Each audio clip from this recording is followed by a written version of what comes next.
नमस्कार दोस्तों, मैं राम आप सभी का उत्कर्ष इंजीनियरिंग क्लासेस पर हार्दिक स्वागत करता हूं।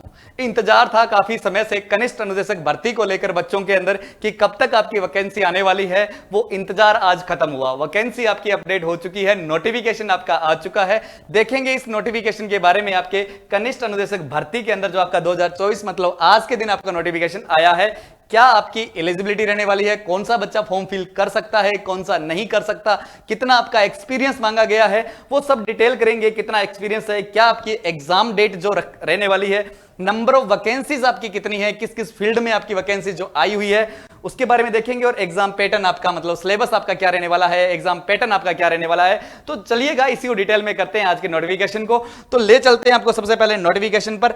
और यह है हमारा नोटिफिकेशन जो आपका आया हुआ है। ये देखिएगा आपका नोटिफिकेशन जो है ये राजस्थान कर्मचारी चयन बोर्ड जयपुर से नोटिफिकेशन आज आपका जारी हुआ है। यहां पर अपडेट भी देख सकते हैं, 5 मार्च 2024 को नोटिफिकेशन मतलब आज के दिन ही आपका जारी हुआ है। यहां पर लिखा गया है कनिष्ठ अनुदेशक के भिन्न भिन्न पदों है तो भर्ती सीधी भर्ती 2024। देखिएगा कौन किस किस के अंदर आपकी वैकेंसी आ रखी है। चलिएगा आपको यहां पर वन बाय वन करके यहां पर डिटेल कर लेते हैं। आप भी पढ़िएगा, साथ साथ में ध्यान से देखिएगा। यहां लिखा गया है कनिष्ठ अनुदेशक कंप्यूटर प्रयोगशाला के अंदर जो आपकी वैकेंसीज है इसके अंदर रखा गया है गैर अनुसूचित क्षेत्र के अंदर 164 पोस्टें हैं और अनुसूचित क्षेत्र के अंदर आपकी 38 पोस्टें। और कुल पद की अगर बात करें तो यहां पर आपको देखने को मिल रहे हैं 202 पद आपको देखने को मिल रहे हैं। कनिष्ठ अनुदेशक रोजगार योग्यता एवं कौशल की बात करें तो गैर अनुसूचित क्षेत्र के अंदर आपको 146 पोस्टें देखने को मिल रही है और अनुसूचित क्षेत्र के अंदर ये पोस्टें आपको देखने को मिल रही है 12 और कुल पद जो है 158 पोस्टें आपको देखने को यहां पर मिल रही है। कनिष्ठ अनुदेशक अभियांत्रिक ड्राइंग की बात करें तो ड्राइंग में आपके गैर अनुसूचित क्षेत्र के अंदर आपके 82 पोस्टें हैं, अनुसूचित क्षेत्र के अंदर आपकी 18 पोस्टें और टोटल पोस्टों की बात करें तो हमारे यहां पर 100 पोस्टें हैं। बात करें कनिष्ठ अनुदेशक कार्यशाला एवं गणना एवं विज्ञान की तो टोटल आपकी पोस्टें अनुसूचित क्षेत्र के अंदर तो गैर अनुसूचित क्षेत्र के अंदर 199 है और अनुसूचित क्षेत्र के अंदर बात करें तो हमारी यहां पर 20 पोस्ट है और कुल पोस्टें आपकी 219 है। बात करें तो टोटल पोस्टें जो आई हुई है वो आपकी 679 आपकी पोस्टें यहां पर कनिष्ठ अनुदेशक को देखने को मिल रही है। काफी अच्छी वैकेंसीज होने वाली है। अब देखते हैं कि यहां पर क्या क्या आपका क्राइटेरिया रखा गया है कि किन किन के अंदर वैकेंसी आ रखी है। वो तो हमें यहां पर देख लिया, कनिष्ठ अनुदेशक कंप्यूटर प्रयोगशाला में आ रखी है और कनिष्ठ अनुदेशक रोजगार एवं योग्यता कौशल के अंदर आ रखी है, कनिष्ठ अनुदेशक अभियांत्रिक ड्राइंग के अंदर ये आपकी वैकेंसीज देखने को मिल रही है और कनिष्ठ अनुदेशक कार्यशाला एवं गणना एवं विज्ञान के अंदर आपको देखने को मिल रही है। अब चलते हैं, ये थोड़ा डिवाइडेशन देख लेते हैं इन सीटों का किस प्रकार से आपका डिवाइडेशन किया गया है। तो चलिएगा उस पर आपको ले चलते हैं। यहां पर देखिएगा, थोड़ा सा आप भी ध्यान से पढ़ लीजिएगा इसको नोटिफिकेशन को और अपन इसको डिटेल कर रहे हैं, है ना। तो आपको ले चलते यहां पर आपको देखने को मिलेगा कि कितनी कितनी पोस्टें किस किस में आपकी बांटी गई है। देखिएगा कनिष्ठ अनुदेशक कंप्यूटर प्रयोगशाला में अगर बात करें तो यहां पर आपका डिवाइडेशन किया गया है कि 164 जो पोस्टें हैं सामान्य के अंदर आपकी 43 है, सामान्य महिला के अंदर आपकी 12 पोस्टें रखी गई है और यहां पर बात करें विधवा महिला है उनकी 5 पोस्टें रखी गई है। अनुसूचित जाति की बात करें सामान्य के अंदर 19 पोस्टें रखी गई है। ये तो आपका पोस्टों का डिवाइडेशन किया गया है कि किस कैटेगरी के अंदर आपकी कितनी कितनी यहां पर पोस्टें होने वाली है। चलते हैं थोड़ा सा आगे की ओर बढ़ते हैं। नेक्स्ट अपन बात करते हैं कि इसके अंदर और हमें क्या क्या बोला गया है। तो इस नोटिफिकेशन को थोड़ा स्क्रॉल कर लेते हैं, आगे की ओर बढ़ लेते हैं। देखिएगा यहां पर हमारा आ चुका है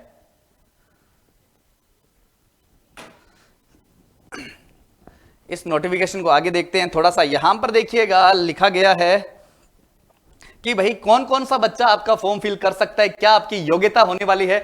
चलिएगा उस योग्यता के बारे में हम डिटेल में देखते हैं।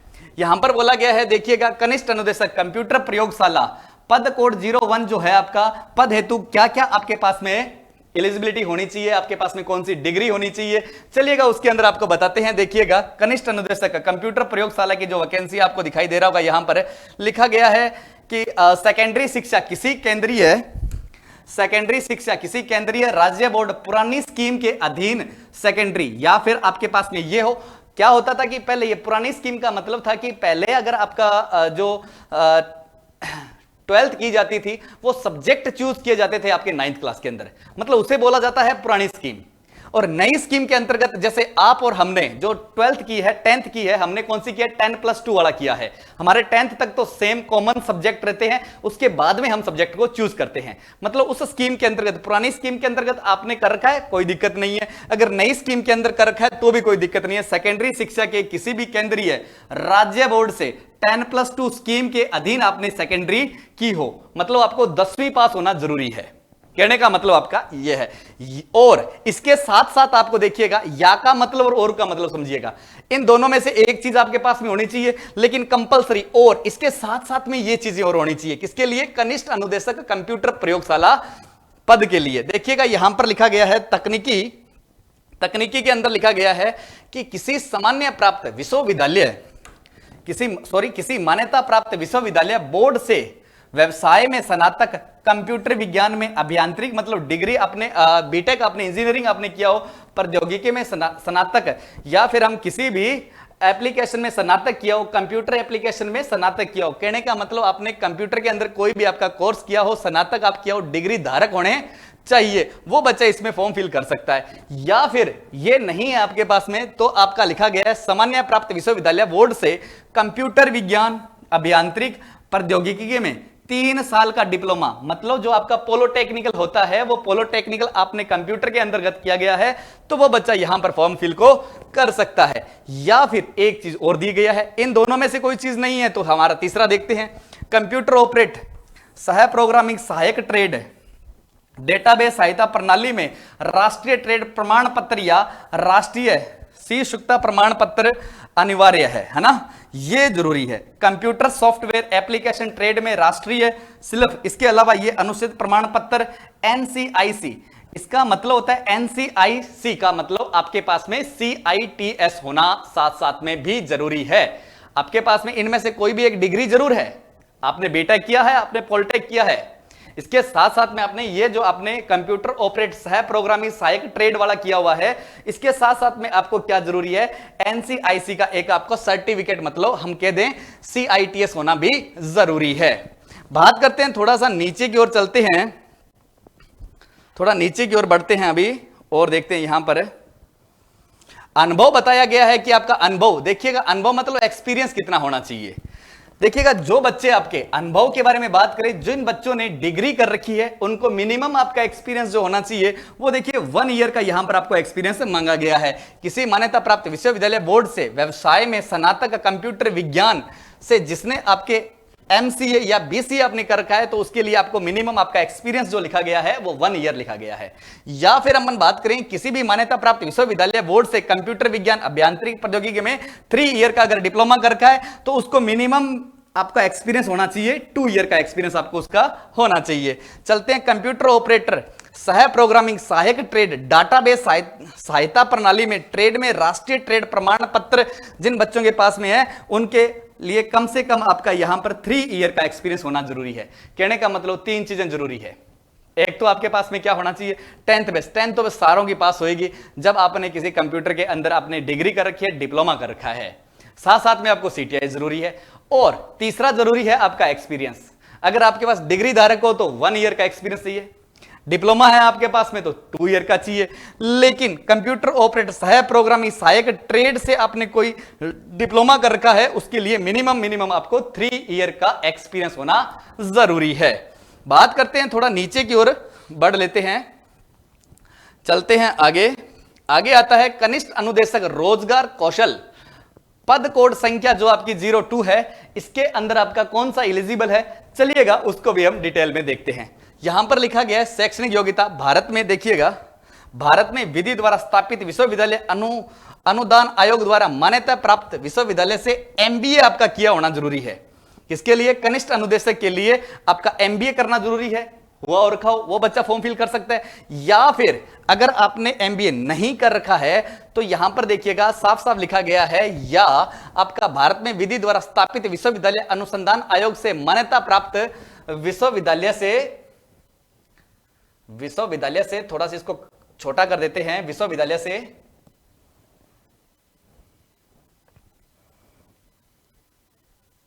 हाँ देखिएगा, भारत में विधि द्वारा विश्वविद्यालय अनुसंधान से मान्यता प्राप्त विषय किसी भी शाखा से स्नातक आपने कर रखा है वो बच्चा फॉर्म फिल कर सकता है, या फिर किसी भी शाखा से आपने डिप्लोमा कर रखा है वो बच्चा भी यहां पर फॉर्म फिल आसानी से कर सकता है।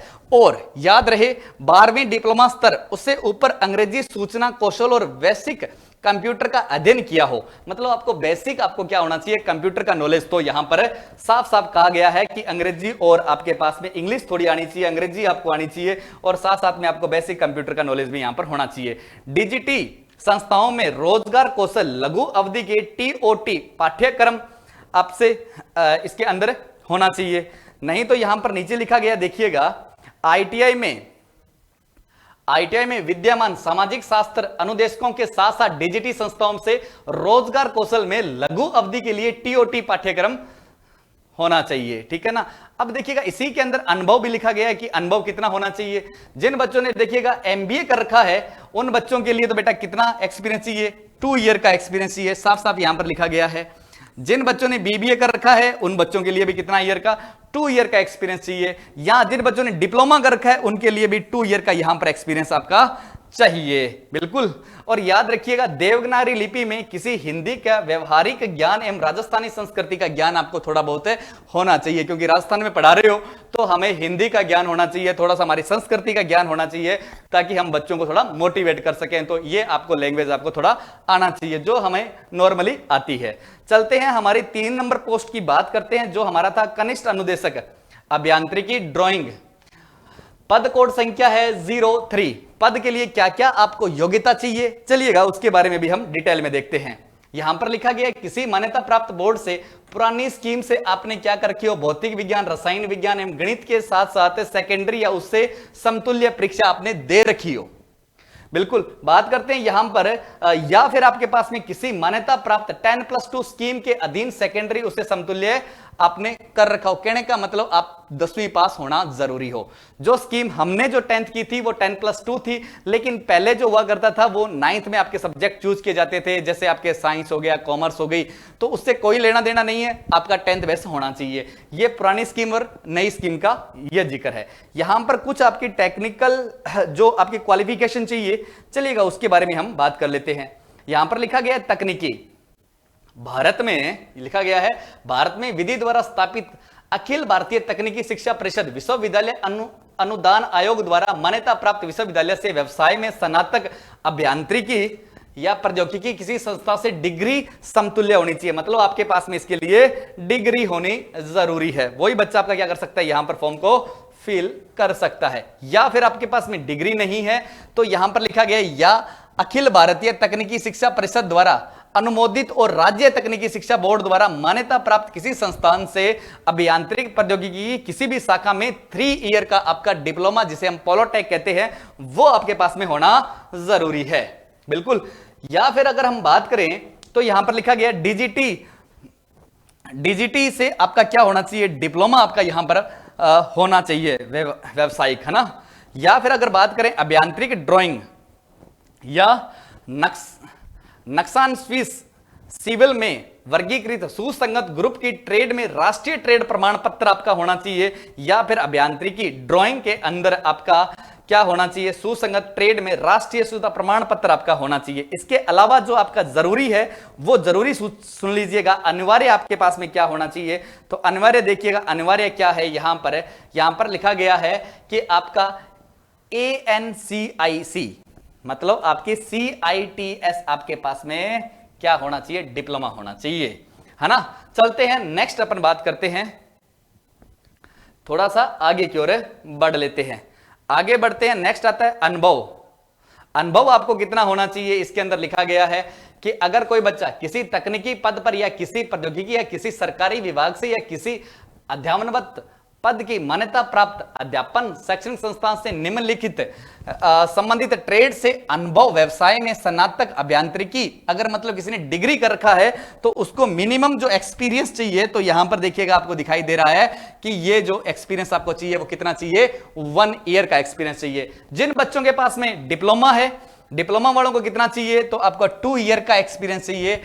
राष्ट्रीय ट्रेड प्रमाण पत्र, राष्ट्रीय शीर्षकता प्रमाण पत्र अगर आप पास में है तो उसको मिनिमम एक्सपीरियंस चाहिए आपको 3 ईयर का एक्सपीरियंस चाहिए। साथ साथ में आपको यहां याद रखना है देवनागरी लिपि में लिखित हिंदी या व्यवहारिक ज्ञान एवं राजस्थानी संस्कृति का ज्ञान आपको होना जरूरी है, तब आप इसमें फॉर्म फिल कर सकते हैं। चलते हैं, लास्ट आता आपका कनिष्ठ अनुदेशक कार्यशाला गणना एवं विज्ञान, पद कोड संख्या आपकी 04 है। उस फॉर्म को फिल करने के लिए हमारे पास में क्या क्या एलिजिबिलिटी होनी चाहिए उसके बारे में भी हम देख लेते हैं। यहां पर लिखा गया है किसी मान्यता प्राप्त बोर्ड से पुरानी स्कीम के अधीन, मतलब आपने पुरानी स्कीम के अधीन क्या कर रखा हो, आपने 10th कर रखी हो, या फिर नई स्कीम जो 10+2 है उससे आपने क्या कर रखा हो, मान्यता प्राप्त हो, सेकेंडरी आपने कर रखा हो, ठीक है ना। वो ये चीजें तो आपकी सेम है जो हमने ऊपर डिस्कस कर रखी है, ये 2 पॉइंट तो ना। अब तकनीकी के अंदर आपका क्या क्या चाहिए वो चीज चलिए नोट करिएगा, कि जो याद रखना है कि हमारे पास में टेक्निकल एजुकेशन क्या होनी चाहिए। भारत में विधि द्वारा स्थापित अखिल भारतीय तकनीकी परिषद विश्वविद्यालय अनुसंधान आयोग द्वारा मान्यता प्राप्त विश्वविद्यालय से व्यवसाय से स्नातक अभियांत्रिक प्रौद्योगिकी किसी शाखा में डिग्री आपकी की होनी चाहिए। नहीं तो बेटा आपके पास में क्या होना चाहिए, तकनीकी शिक्षा बोर्ड द्वारा मान्यता प्राप्त किसी संस्थान से अभियांत्रिकी प्रौद्योगिकी किसी शाखा में 3 ईयर का आपका मिनिमम डिप्लोमा होना चाहिए।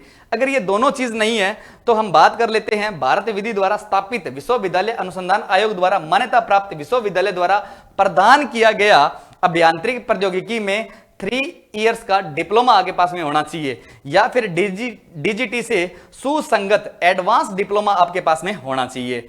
नहीं तो अगर बात करें और आपके पास में क्या होना चाहिए, अगर ये नहीं है तो यहां पर देखिएगा या लिखा गया, इसका मतलब है ये नहीं है तो आपके पास में ये चीजें होनी चाहिए। यहां पर लिखा गया देखिएगा कि अभियांत्रिक ट्रेड में किसी भी राष्ट्रीय ट्रेड प्रमाण पत्र NCTC आपके पास में होना चाहिए, ठीक है ना, तो आप इसमें फॉर्म फिल कर सकते हैं। या फिर इसमें बोला गया कि अभियांत्रिक ट्रेड में किसी भी राष्ट्रीय शीर्षकता प्रमाण पत्र NCAC आपके पास में सर्टिफिकेट आपका होना चाहिए। अनिवार्य देखिए क्या है, सुसंगत ट्रेड में राष्ट्रीय शिल्प अनुदेशक प्रमाण पत्र NCIC आपका होना जरूरी है। अनुभव की बात कर लेते हैं बेटा, अनुभव भी बेटा उतना ही रखा गया है जितना हमने पिछली वैकेंसियों में आपको बताया गया है। चलिएगा इसमें एक्सपीरियंस देख लेते हैं। जो बच्चे डिग्री धारक है उनको मिनिमम एक्सपीरियंस जो चाहिए वो कितना चाहिए, वो चाहिए आपका 1 ईयर का। जो डिप्लोमा धारक है उनको चाहिए कितना, 2 ईयर का। और जो बच्चे आपके राष्ट्रीय ट्रेड प्रमाण पत्र, राष्ट्रीय शीर्षकता प्रमाण पत्र अगर आपके पास में है तो उनको मिनिमम एक्सपीरियंस चाहिए आपका 3 ईयर का आपको एक्सपीरियंस चाहिए होता है। चलिएगा नेक्स्ट बात कर लेते हैं, आगे की ओर बढ़ते हैं कि देखिएगा अब अपन ले चलते हैं कि यहां पर कौन सा बच्चा सिलेबस आपका क्या क्या रहने वाला है, क्योंकि सिलेबस होना बहुत जरूरी है। अगर हमें सिलेबस पता है तो हम आसानी से तैयारी कर सकते हैं, हमें कोई दिक्कत नहीं आने वाली है। बिल्कुल, इससे पहले हम देख लेते हैं बेटा, यहां पर एक आयु आती है। आयु आपकी कितनी मांगी गई है, यहां पर आयु आपकी जो मांगी गई है वो देखिएगा 21 वर्ष से आपकी 40 वर्ष तक इसमें बच्चा फॉर्म फिल कर सकता है। ध्यान रखिएगा ये वैकेंसी लेट आई है, इसीलिए आपका 3 इयर्स की आपको छूट दी गई है। इसमें कितने ईयर की, 3 ईयर की छूट दी गई है। तो बच्चा जो आपका जितनी आपकी एज है 21 साल से जो बच्चा 40 साल तक है वो आसानी से इसमें फॉर्म फिल कर सकता है, कोई दिक्कत नहीं आने वाली है। चलते हैं नेक्स्ट, अपन थोड़ा सा बात और कर लेते हैं, आगे की ओर बढ़ते हैं। आगे चलते हैं, नेक्स्ट बात करते हैं इसी के अंदर है।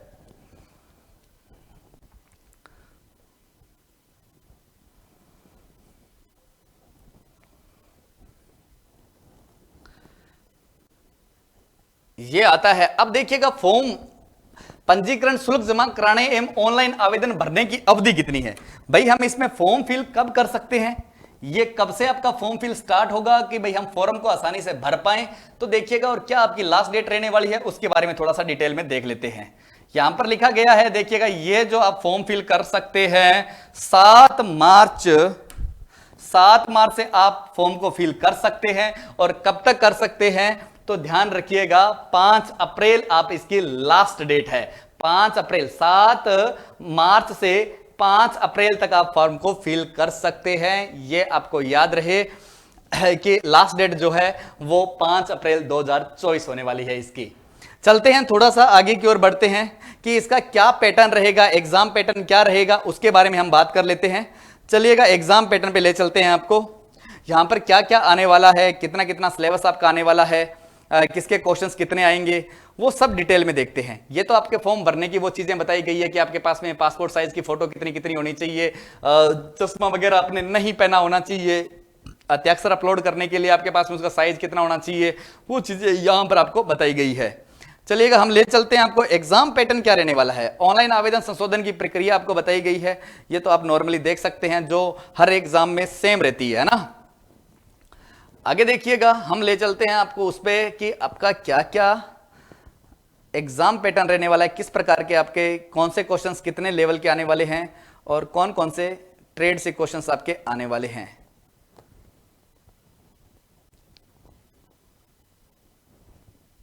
ये आ गया बेटा आपका है कनिष्ठ अनुदेशक, यहां पर लिखा गया कनिष्ठ अनुदेशक पदों है तो परीक्षा की स्कीम एवं पाठ्यक्रम आपका क्या होना चाहिए। देखिएगा कनिष्ठ अनुदेशक कंप्यूटर प्रयोगशाला में जो बच्चे फॉर्म फिल कर सकते हैं, जो एलिजिबिलिटी को जिनके पास में एलिजिबिलिटी है वो फॉर्म फिल करेंगे, तो उनका पाठ्यक्रम आपका क्या रहने वाला है, सिलेबस क्या रहने वाला है, तो वो देखिएगा यहां पर आपके भाग 2 दिखाए गए हैं, भाग ए और भाग ब। भाग ए की बात करें तो बेटा इसमें सामान्य ज्ञान आने वाला है, राजस्थान का इतिहास आएगा, कला एवं संस्कृति आपकी आने वाली है, परंपराएं आने वाली है, विरासत आने वाली है, राजस्थान का भूगोल आपका आएगा, राजस्थान की राजनीति एवं प्रशासनिक व्यवस्था आपको आने वाली है, जो आपकी बेटा 40 नंबर की होगी।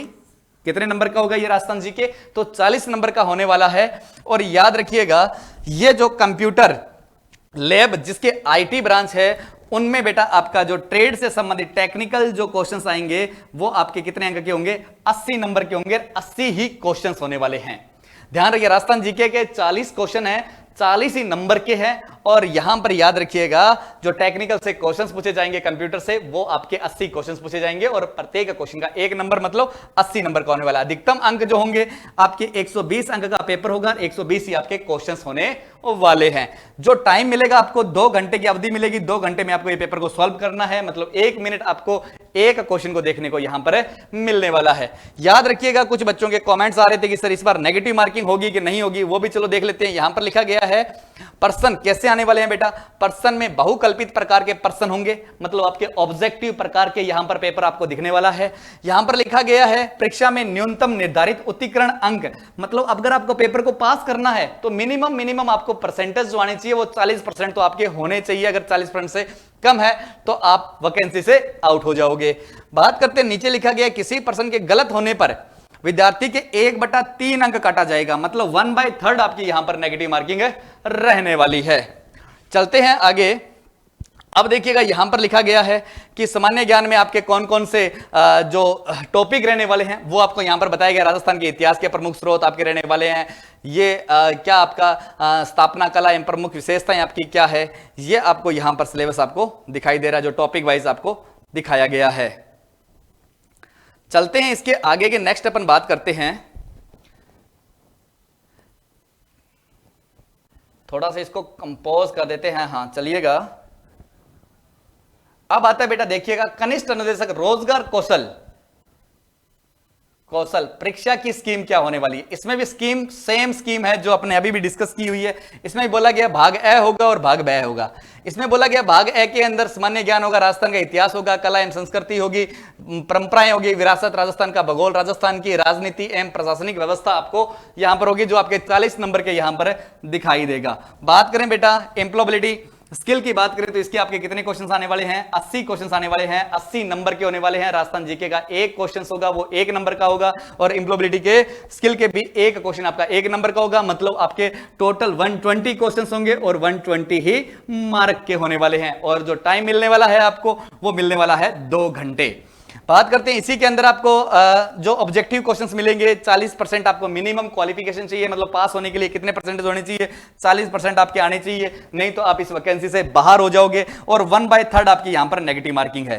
देखिएगा इसमें भी आपको सिलेबस दिखाया गया है, टॉपिक वाइज आपको सिलेबस लिखाया गया है कि क्या क्या आपके टॉपिक होने चाहिए। राजस्थान के इतिहास में प्रमुख स्रोत कौन से, राजस्थान के प्रमुख जो आपके राजवंश है उनकी उपलब्धियां क्या है, मुगल साम्राज्य क्या है, ये चीजें आपके टॉपिक 1 बाय 1 आपको यहां पर दिखाए गए हैं। चलते हैं थोड़ा सा नीचे की ओर बढ़ लेते हैं।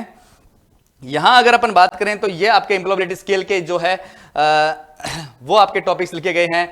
डिजिटल डिवाइस रूल्स आपके पास में होना चाहिए, वेरिएबल, ईमेल, डॉक्यूमेंट्स वगैरह ना, ये चीजें आपको पूछा जाएगा। बेसिक कैरियर स्किल से आपसे क्वेश्चंस पूछे जाएंगे। चलते हैं, ये तो आपका सिलेबस दिया गया, लेकिन अब बात करते हैं 3 नंबर की कनिष्ठ अनुदेशक अभियांत्रिक ड्राइंग के अंदर। जो बच्चा ड्राइंग को एलिजिबल है, ड्राइंग का जो फॉर्म भर सकता है, उसके अंदर देखिएगा, इसके अंदर भी बोला गया भाग 2 है, भाग ए और भाग ब। तो देखिएगा भाग 1 में बोला गया राजस्थान का इतिहास, कला एवं संस्कृति, परंपराएं, विरासत, राजस्थान का भूगोल, राजस्थान की राजनीति एवं प्रशासनिक व्यवस्था। मतलब कहने का राजस्थान जीके तो सभी ट्रेड के अंदर सेम रखा गया है, बदला नहीं गया है ना। लेकिन बदला क्या है, आपका जो टेक्निकल पोर्शन है वो ही आपका बदला गया है। बाकी इसमें देखिएगा, इसमें भी बेटा देखिएगा, जो आपके राजस्थान जीके जो आएगा वो आपका 40 नंबर आएगा। और बात करते हैं यहां पर इंजीनियरिंग ड्राइंग के जो क्वेश्चंस आएंगे वो आपके 80 क्वेश्चंस आएंगे, और ये 120 नंबर के होंगे और 120 क्वेश्चन होंगे, और आपको 2 घंटे यहां पर मिलेंगे। वही सेम प्रक्रिया रहेगी, ऑब्जेक्टिव टाइप आपका पेपर रहेगा। मिनिमम आपको कितना 40% क्वालिफिकेशन, क्वालिफाई पेपर को करने के लिए आपको मार्क्स लाने बहुत जरूरी है, और आपका 1/3 जो है यहां पर आपकी नेगेटिव मार्किंग रहने वाली है। चलते हैं, इसको डिटेल में बताया गया है कि इसके अंदर कौन कौन से आपके टॉपिक्स आने वाले हैं, वही सेम टॉपिक है जो आपने अभी डिस्कस किए हुए हैं। देखिएगा यहां पर इंजीनियरिंग ड्राइंग के अंदर आपको जो चीजें आनी चाहिए वो यहां पर दिखाया गया है कि इंजीनियरिंग ड्राइंग के अंदर इंट्रोडक्शन इंजीनियरिंग ड्राइंग का आपको पता होना चाहिए, साइज रूल्स आपको पता होनी चाहिए, ब्लॉक कितने प्रकार के होते हैं ये आपको पता होना चाहिए, अक्षर जो लेटर है वो कितने प्रकार से हम लिख सकते हैं, ये चीजें आपको यहां पर दी गई है। चलते हैं, थोड़ा सा आगे की ओर बढ़ते हैं, नेक्स्ट बात करते हैं परीक्षा स्कीम। अब देखिएगा लास्ट हमारी वैकेंसी रहती है वो थी कनिष्ठ अनुदेशक कार्यशाला एवं गणना एवं विज्ञान की। इसमें देखिएगा आपका 2 भाग आपके रखे गए हैं, भाग ए और भाग ब।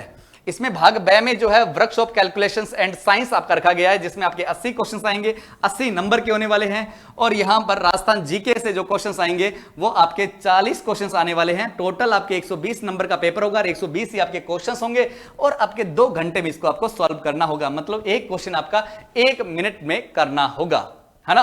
चलते हैं नेक्स्ट, अपन बात करते हैं प्रश्न पत्र में बहुकल्पित प्रकार के प्रश्न होंगे, मतलब ऑब्जेक्टिव टाइप आपका पेपर होने वाला है। 40% आपको पास होने के लिए मिनिमम मार्क्स आपके होने जरूरी है, और नेगेटिव मार्किंग जो है आपकी वो 1/3 होनी चाहिए। नीचे जो आपको दिखाया गया है ये है आपका सिलेबस। आपका सिलेबस क्या क्या होना चाहिए वो आपका यहां पर देखिएगा, राजस्थान जीके में टॉपिक लिखे गए हैं कि ये चीजें हमारे पास में होनी चाहिए। और वर्कशॉप कैलकुलेशन में आपको मैथमेटिक्स भी आपको यहां पर देखिएगा पूछा जाएगा, सिस्टम ऑफ यूनिट एंड, और आपका फैक्टर्स है, एचसीएफ, एलसीएफ, डेसिमल्स, ये जो आपके सब्जेक्ट जो टॉपिक हैं वो आपके मैथमेटिक्स में पूछे जाएंगे। ये आपका सिलेबस हो गया, है ना। तो बेटा ये वैकेंसी काफी अच्छी है, ध्यान रखिएगा। वैकेंसी के जो फॉर्म फिल होने वाले हैं वो 7 मार्च से स्टार्ट हो जाएंगे, और लास्ट डेट जो रहने वाली है वो रहने वाली है आपकी 5 अप्रैल। तो फॉर्म फिल करिएगा जो एलिजिबल है, बहुत अच्छी वैकेंसी है, काफी अच्छी पे ग्रेड की वैकेंसी है। तो बेटा इस फॉर्म को आप आसानी से फिल कर सकते हैं जो एलिजिबल है, और जुड़ जाइएगा तैयारी में, क्योंकि काफी इंतजार था इस वैकेंसी को लेके बच्चों के मन में कि हाँ कब तक ये वैकेंसी आएगी, क्योंकि बहुत अच्छी वैकेंसी है। सारी गवर्नमेंट छुट्टियां आपको इस वैकेंसी में मिल जाती है। एक बात करें तो आईटी वालों के लिए तो ये बहुत अच्छी वैकेंसी मानी जाती है ना। तो इस प्रकार के आप और अधिक इंफॉर्मेशन के लिए हमारे उत्कर्ष चैनल को सब्सक्राइब कर लें, और भी नोटिफिकेशन आता है तो बेटा मैं आपको 1 by 1 नोटिफिकेशन यहां देता रहता हूं। चलो मिलते हैं एक नए वैकेंसी के साथ में, तब तक के लिए जय हिंद, जय भारत।